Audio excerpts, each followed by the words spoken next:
Hey, and welcome to Hollywood Holocaust, the first map of Duke Nukem 3D, and we're going to watch Duke's craft blow up over there. So, you'll notice that we're on top of a roof here, and we get to blow this fan up and we drop down. Immediately you're going to notice that this is quite a different beast visually from Doom. There's a lot more going on in the spaces here, it's a lot more detailed, I'd argue, and honestly, Duke Nukem 3D is just such a fun blast. We're going to open the secret there. Going to run down here and grab the atomic health. But yeah, what can you say about Duke Nukem 3D? It's iconic, it's legendary, and this map in particular is one of those maps that I think everyone who played first-person shooters in the mid-1990s knows about. One thing about Duke Nukem 3D, if you can see a crack like that on the wall, you can shoot it. And you can probably find a shortcut or something secret in the level. And that's what we're seeing here. That's what this level does really well. It introduces you to the mechanics of Duke Nukem 3D, how the world is interactive, we can hit light switches, we can open doors, we can kick bins if we want to. There's a lot going on in this game, and the worlds that Duke Nukem 3D has are pretty great. As you can see, there's a lot of real world imagery going on here. It's not like with Doom where you've got levels that are kind of like buildings. You can also jump up to the exit there if you jump on top of the pig cop's head, but obviously we're not going to do that in this video. Sometimes the pig cops drop some shotguns, which is nice for us. You can also use the environment to shoot at and cause explosions like that. That fire hydrant was definitely not fire safe, let me tell you. But as you can see, there's a lot to say about the way that Duke Nukem constructs its worlds. It makes better use of textures, I'd argue, and sloped floors, and like you can see changing environments there because we're in the middle of an earthquake here. So this is obviously like a cinema or a theatre, an adult theatre where you come and you pay your money, and whatever you do in adult cinemas, you know, I'm not going to judge. But you can see here, there's a lot of interactive items, and there's a secret here which we can use to get up. One of the things about Duke Nukem 3D's levels is that they do feel like actual places that you could visit, at least by 1996 standards when this game came out. Like, this actually feels like attention has been taken to make it look and feel like a real place. And obviously the details on the walls here. Yes, details. But also, Duke Nukem 3D lets you play around the lighting and such. So, for example, you can turn on the lights there and you can get a better view of what's going on. Or you can just go into the darkness. It doesn't really affect these abilities to kill everyone because everyone can still see you. But as you saw there, I used the steroids. So it actually makes use of items as well. So Duke Nukem 3D allows you to have like an RPG element where you can use external items, kind of like Heretic and Hexen, to help you through the levels, and some of them are really useful, some of them are not. That woman that you saw there in the vines is unfortunately not savable, so yeah, we're just going to leave her there. She's having a time over there. But as you can see, we made our way up to the projection room. There's also a bit more verticality in these levels because obviously there's more detail they can put into the build engine here, and because obviously Duke Nukem can jump and crawl, there's a lot more you can do with him as a playable character. But of course we're going to shoot into this lovely lady here, and we're going to come inside here.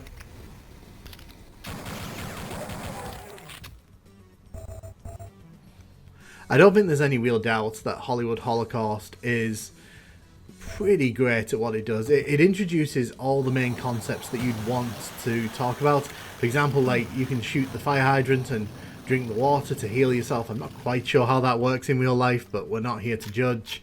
You can also destroy elements in the environment, like the trees there. There's so much going on in this game. And obviously you have to have perspective because this is 1996.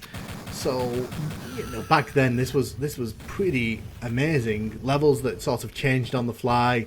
The fact that you could have staircases like this that had levels on top of levels, even though we know it's not quite on top of each other. The game has good ways of faking it, which, you know, we appreciate. But we're going to head into the arcade here. It's also clear that Duke Nukem has a real sense of humour about it. So there's a lot going on with Duke's voiceovers, the pictures that you see around, like the rooms here. For example, over here. Oh God. And hazards like that. And you can see that I made use of the med pack. That allows us to heal ourselves on the fly. Don't have time to play with myself. So you can see that opens up a little secret there with the hologram. And this opens up a secret passage back to the cinema room. So there's lots of ways that these levels change on the fly. And the better Duke Nukem 3D levels like this encourage that kind of back and forth, allowing you to move freely between like the start of the level and the end of the level.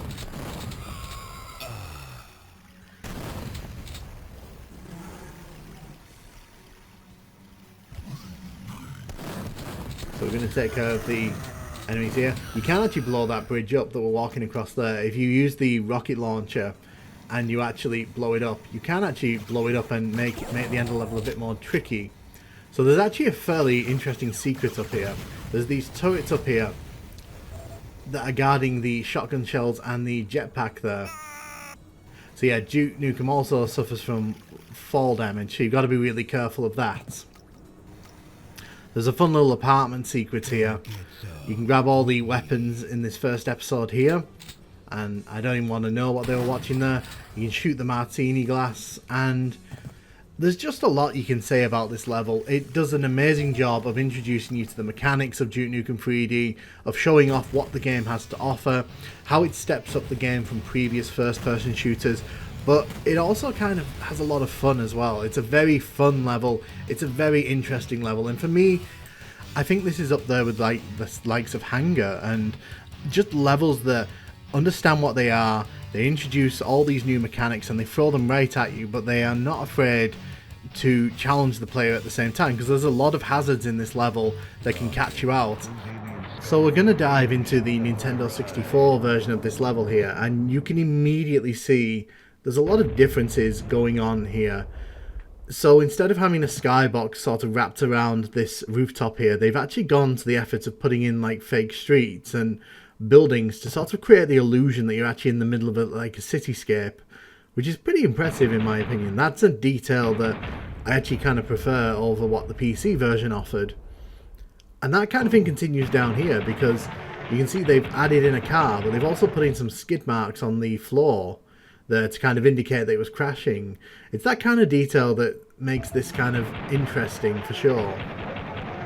Of course, the secret here isn't still here, but as you can see, the interactive elements of this level are very much present and correct. You can still use the cameras, you can still shoot the fire hydrants, you can still shoot the items if you see them lying around. So there's obviously a lot of connecting to the PC version here. There's not huge compromises being made, which is pretty good, because Duke Nukem 3D is pretty great in the gameplay department, and obviously N64 gamers will want to experience that. And as you can see, even in the visual department, it's still very much the same level. There isn't really that much compromise going on. One thing I do not like about this version though, and I will openly say this, the controls are disgusting. Like, this is probably like my 5th attempt at trying to do this level, because the controls are so tanky and so awkward at points. But I'll fight through for this video. We'll go around the corner here, and you can see they've added in a bit more detail on the walls as well. They've put some graffiti on the walls, which, you know, is pretty nice.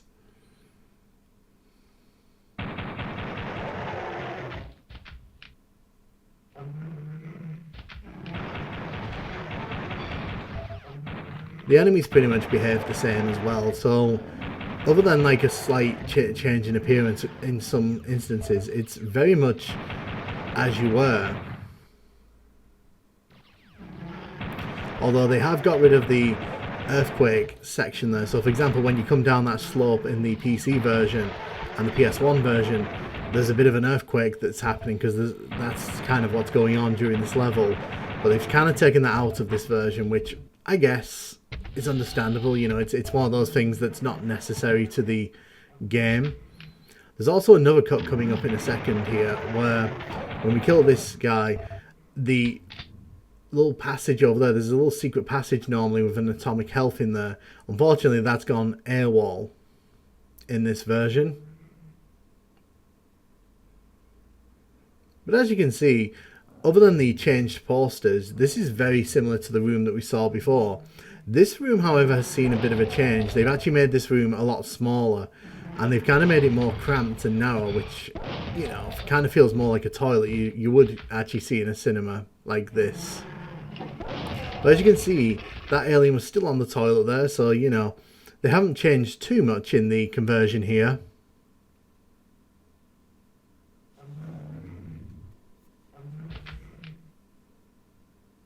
Again, there's no earthquake thing happening there, so you can see that like that's where one of the cuts that had to be made was made. The projection booth here, though, looks pretty similar. Textures are a bit blurrier, but, you know, it's the N64. We have to forgive that. And this secret is still here, so you can grab the grenade launcher if you really want to. And also destructible glass is still here, which is pretty great. It's pretty nice that they didn't go in and cut out all of this level. It's nice that N64 gamers, despite the awful controls, awful controls, are still kind of able to experience this level for how fun it is. Even if there's little changes, like that mirror at the end is gone. Again, I assume that's because it's a bit too intensive for the N64 to handle. Remember, a lot of the changes in versions like this are generally for the benefits of performance and keeping things more stable, and sometimes things like that are just not essential. Now let's see if I can work this jetpack. Let's see if I can work this jetpack. Okay, there we go.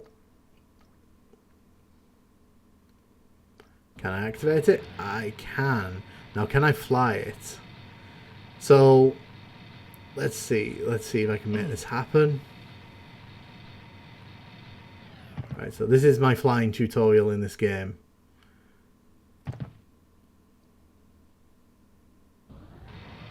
Okay, so we'll turn the jetpack on here. You can see you can still look up and down as well, so you don't lose any of that detail in here. This room is still very much here. In fact, I'm pretty sure they've added in a woman there. I think that we saw a woman dancing there. It's nice to be able to sort of explore this level and sort of see the fake walls as well. Oh, so this is still here as well, which is pretty cool. Although I don't want to die, so let's leave that be.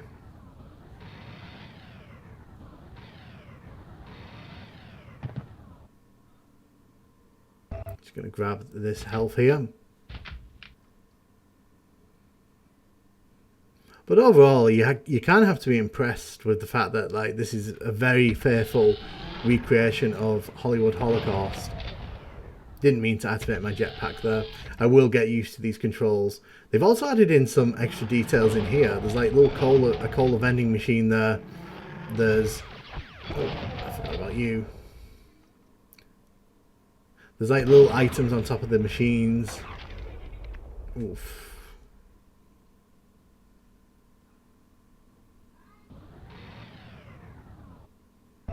And you can see, still having fun with that machine there. We'll grab this health. We are pretty close to the end of the level here.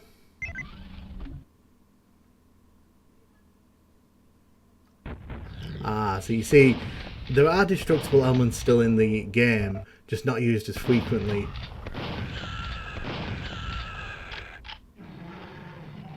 Ah, I see as well. So this is kind of like a shootable element here. I think we have to shoot that, yes. The enemy outside shot it for us. That's interesting, because that wasn't the way it was on the PC version. Because in the PC version, it's literally just a door that takes you outside. You can also save babes in this version, which we obviously didn't here. But overall, like I said, I think this is a very interesting take on Hollywood Holocaust. The added details in the skyboxes on the outside of the level I find really fascinating. That level of detail did need to be done, but it was done. It also goes to show that the N64 was pretty capable of handling polygons and being able to handle 3D shooters, something that the PS1 version of Duke Nukem 3D here isn't quite well noted for. This has a very bad reputation among gamers. Upon first glance though, this is pretty much a one-for-one recreation of the PC version, so those extra areas that were in the N64 version are gone. But we do get the rocket launcher back, which is a massive plus in my opinion, over the grenade launcher. And, you know, looking at the level here, looking at the texture work, looking at the posters, which are the same as the PC posters there, it's very clear that this version was intending to try and create parity between this and the PC version. Which I can understand, because obviously, I think this was 1997 when this came out. So the PS1 was a bit older at this point. So you kind of have to do a bit more to impress. And porting over Duke Nukem 3D probably was what they were hoping to do to impress. And I'm using the doomed control scheme here because I think this is probably the best control scheme, but it does come with its own little limitations that we'll talk about towards the end of the level. But for now, let's head into the secret entrance here. You can see as well the interactive elements are still here. The level is very faithful to the PC version. What's interesting as well is that this level got remade for Duke Nukem 3D, so it is actually remade in the game, but it's in the multiplayer section of the game, which I'm pretty sure most people didn't even bother touching. But I think it's pretty safe to say that this level is very iconic. It's definitely one of those first-person shooter levels that even if you haven't played Duke Nukem 3D, I'm pretty sure a lot of people will be able to identify this from Duke Nukem 3D because it's just... It's very Duke Nukem 3D, and even here on the consoles, it's doing a great job of teaching you the basics that you'll need to get through the whole game here. Take you out, and you can see again they've changed the posters, so that's 3 different versions of the game with 3 different posters on the wall there.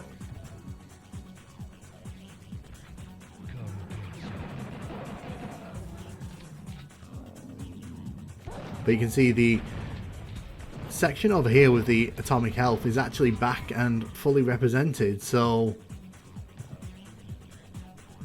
it really depends what you're looking for out of this level, I guess. If you're looking for a very faithful console adaptation, then this is probably the one you'd want to play. But if you want to have a slightly different take on the level, you'd probably want to pick up the N64 version. Personally, I slightly lean to this version just because the controls are not as obnoxious, but who knows. If I haven't really played Duke Nukem 64, so give me time and I might actually end up preferring that version. But you can see the secrets here are all accounted for, and we'll open the lovely screen here. I am trying to shoot that clock. Unfortunately, when you use the doomed control scheme, you're not able to kind of look up and down as easily, which is a bit annoying. Let's get rid of you.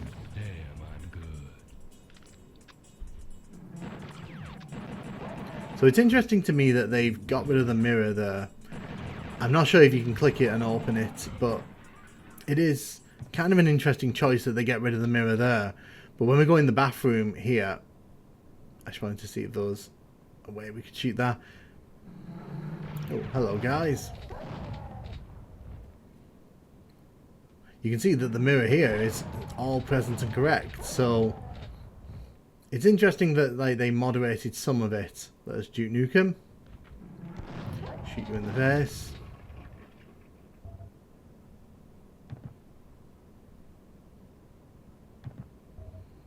Let's grab the shotgun shells there. So we're pretty much heading for the end of the level here. As you can see again, this arcade is 1-for-1 with the PC version. There's no extra details thrown in here. Don't have time to play with myself. As said, I find it really fascinating that this version in particular wanted to go for the parity with the PC version, and I think the end result is one that as we kind of move through the levels, things are going to get a lot more unstable in terms of frame rate as this version tries to keep up with the PC version and fails. We'll have to see if that happens across all the versions of this game. But as we make our way out towards the exit here, I'm trying to see if I can activate the jetpack and fly up and down, but I'm not actually quite sure how to do that on the PS1 version. So we could leave the level here. Oh, excuse me.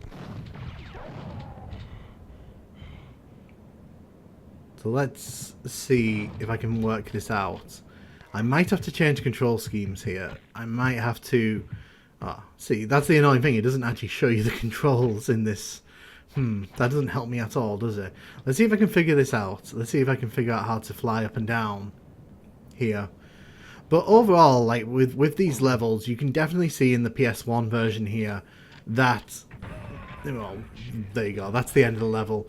You can definitely see that the PS1 version is trying to stick very close to the PC version, while the N64 version is trying to offer up its own interpretation.